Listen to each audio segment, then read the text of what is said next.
Halo, assalamualaikum warahmatullahi wabarakatuh. Kali ini saya akan menampilkan video demonstrasi kontekstual modul 2.3 Coaching untuk supervisi akademik bersama teman saya, Ibu Yuni dan Ibu Ita, dalam rangka untuk memenuhi tugas CGP Rekognisi Angkatan 9 tahun 2023. Berikut videonya.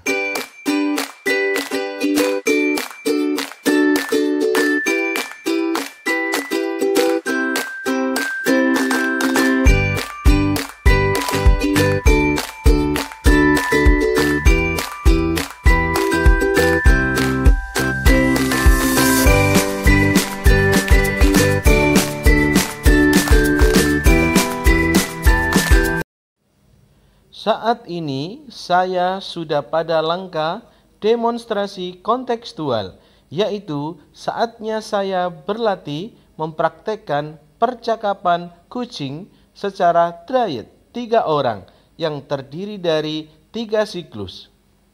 Praktek percakapan ini menggunakan alur supervisi akademik untuk pengembangan kompetensi kucing.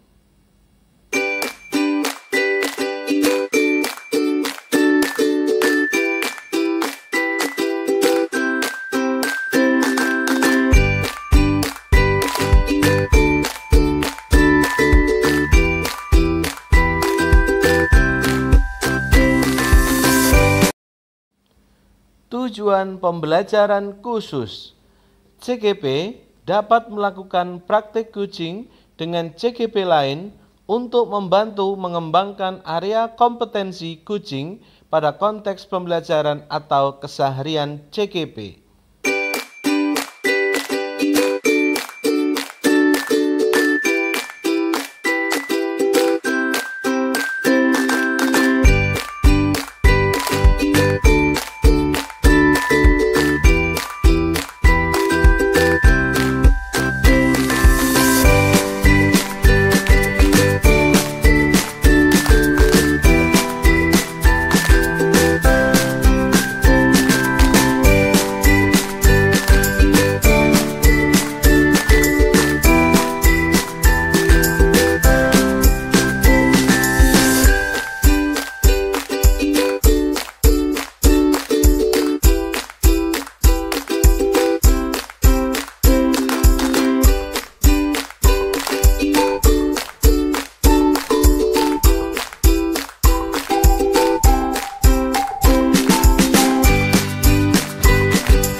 Siklus praktek kucing.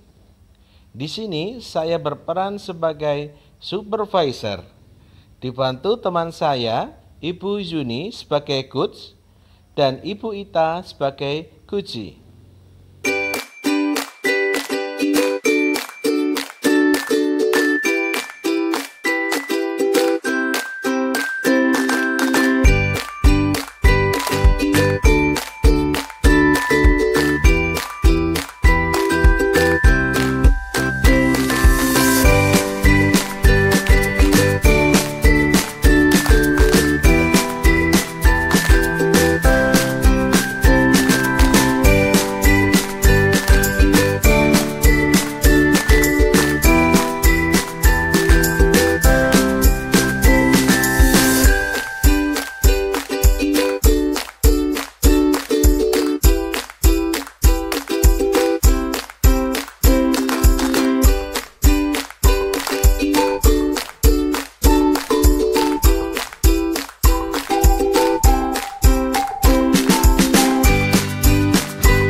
Assalamualaikum warahmatullahi wabarakatuh.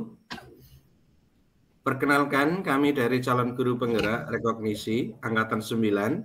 Saya Muptadi Faisal atau Bari, yang nantinya akan berperan sebagai pengamat, sedangkan Ibu Yuni berperan sebagai coach, dan Bu Ita berperan sebagai Guci.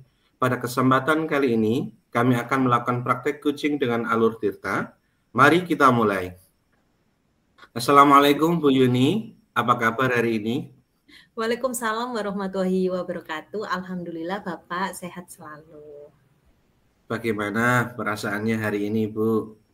Alhamdulillah hari ini saya bahagia Bapak, dan memang harus selalu bahagia ya dalam menjalankan segala aktivitas kita sehari-hari. Betul sekali. Baik Bu, pada kesempatan ini nanti Bu Yuni akan berperan sebagai coach untuk Bu Ita. Kira-kira persiapan apa saja yang sudah Ibu persiapkan? Baik, saya akan melakukan coaching terhadap Ibu Ita sesuai dengan alur tirta ya Bapak. Yang pertama tujuan, identifikasi, rencana aksi, dan tanggung jawab. Dan pertanyaan berbobot insya Allah sudah saya siapkan Bapak. Baik, Alhamdulillah. Jangan lupa untuk 3 kompetensi inti Ibu. Yang pertama yaitu kehadiran penuh, kedua mendengarkan aktif atau mendengarkan dengan rasa, dan yang ketiga mengajukan pertanyaan berbobot. Nanti harus ada ya Bu Yuni. Siap Bapak. Apa harapan dari observasi yang akan kita lakukan bersama ini? Harapannya nanti dengan hasil refleksi dan umpan balik, kegiatan coaching dapat menjadi evaluasi kami untuk memperbaiki praktik coaching berikutnya, sehingga nanti kita bisa terampil melakukan coaching terhadap rekan sejawat dan juga murid-murid kita di sekolah, Bapak. Oke Bu Yuni, selamat memulai kegiatan coaching ya. Baik, terima kasih. Assalamualaikum warahmatullahi wabarakatuh. Bu Ita, bagaimana kabarnya hari ini? Kemarin kita sudah sepakat ya Ibu untuk melakukan coaching karena ada permasalahan dari Bu Ita yang ingin disampaikan. Waalaikumsalam Bu Yuni, Alhamdulillah kabar saya baik dan sehat selalu. Begini Bu Yuni, saya mau bercerita tentang apa yang saya rasakan, apa yang ada di dalam kelas saya Bu Yuni. Baik Bu Ita, silahkan apa yang bisa Ibu ceritakan. Begini Bu Yuni, akhir-akhir ini saya merasa bahwa murid-murid saya di dalam kelas yang saya ajar itu kurang antusias dalam menerima pembelajaran saya. Kemudian selain itu jumlah murid-murid saya yang mengerjakan tugas itu hanya 60% tiap kelas. Jadi menurut Bu Ita, apa yang Ibu harapkan dari obrolan kita hari ini, Ibu? Saya berharap ada solusi atas masalah saya, yaitu tentang antusiasme murid-murid yang saya ajar. Baik, menurut Bu Ita, hal apa saja yang membuat murid-murid Bu Ita kurang antusias dalam menerima pembelajaran dari Bu Ita? Kalau saya ingat kembali, hal yang menyebabkan murid-murid saya kurang antusias, itu mungkin yang pertama karena saya terlalu textbook, hanya sumber belajar buku paket yang saya gunakan. Kemudian juga mungkin pembelajaran saya yang kurang menarik, sehingga anak-anak merasa bosan. Di situ saya terlalu banyak untuk berceramah, serta kurang memberikan kesempatan untuk berpendapat kepada murid saya. Dan yang kedua, mungkin saya juga kurang memotivasi murid saya, atau saya kurang bisa memusatkan perhatiannya kepada pembelajaran yang saya ajar, Bu Yuni. Oh, begitu ya Ibu. Kira-kira apa saja yang dapat membuat murid-murid Bu Ita menjadi antusias saat pembelajaran Bu Ita? Menurut saya, murid-murid pasti menginginkan pembelajaran yang menyenangkan, yang asik, kemudian juga tidak monoton dan tidak membosankan, Bu Yuni.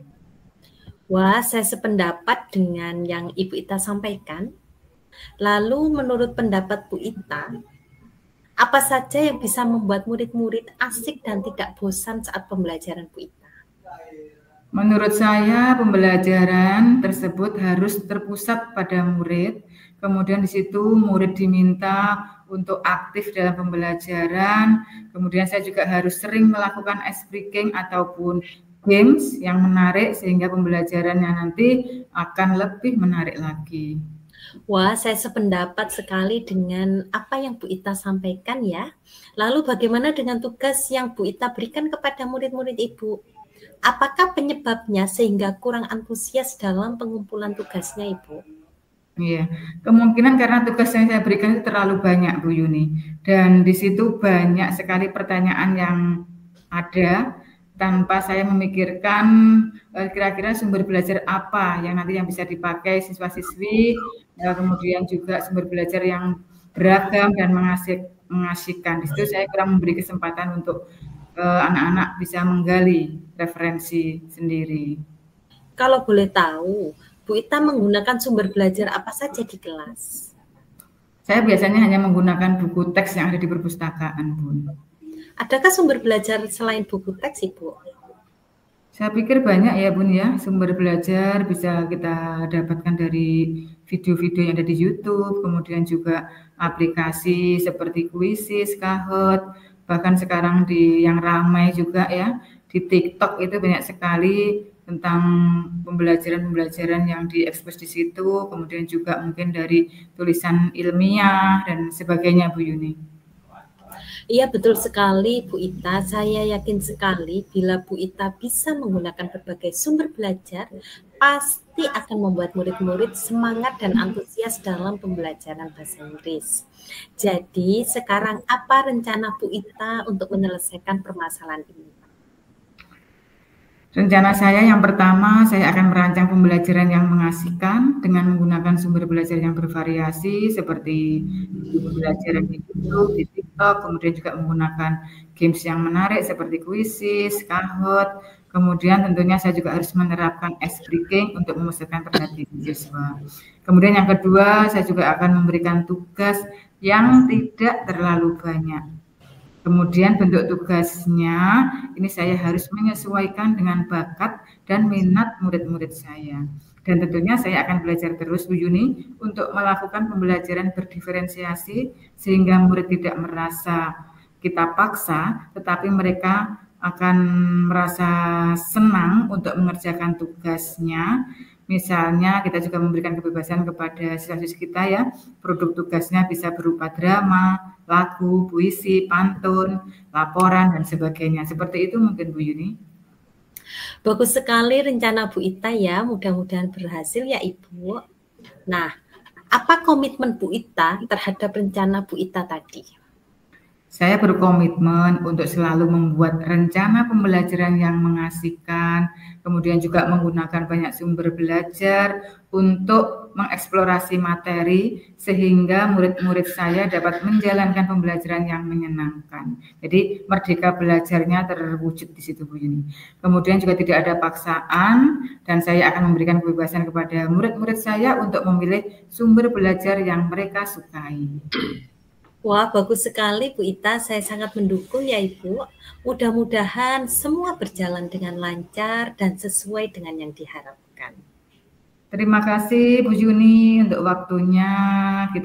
Saya bisa sharing dengan Bu Yuni. Mudah-mudahan kita semua bisa menjadi guru yang selalu dirindukan oleh murid-murid kita ya Bu Yuni ya. Amin ya rabbal alamin. Tetap semangat Bu Ita. Terima kasih Bu Yuni. Wah, luar biasa. Tepuk tangan untuk Ibu berdua. Kegiatan coachingnya sangat mengena dan sampai pada titik temu solusi dari Bu Yuni dan Bu Ita untuk masalah present atau kehadiran penuh yang Bu Yuni tunjukkan, dan Bu Yuni juga sudah mendengarkan aktif dengan rasa, dengan empati, juga mampu menggunakan pertanyaan-pertanyaan berbobot. Sambil kita evaluasi, mungkin tadi alur tirta yang Bu Yuni lakukan, secara garis besarnya, apa saja Bu yang terjadi tadi? Oke, terima kasih Pak Faisal. Jadi alur tirta yang saya lakukan tadi ada 4 Bapak ya. Yang pertama yaitu di tujuan, saya sudah menyampaikan tujuan coaching ya Bapak. Menurut saya tujuan yang disampaikan oleh Coach sangat jelas, yaitu ingin mencari solusi dan permasalahan yang dihadapi tentang penurunan antusias murid dalam pembelajaran. Yang kedua yaitu diidentifikasi, memberikan pertanyaan-pertanyaan dan umpan balik yang mengarah pada identifikasi potensi coaching. Saya juga memberikan pertanyaan yang dapat membuat Bu Ita menyadari bahwa pembelajaran yang dilakukan harus mengasihkan, banyak sumber belajar yang bervariasi, pemberian tugas juga harus menyesuaikan bakat dan minat muridnya Bu Ita.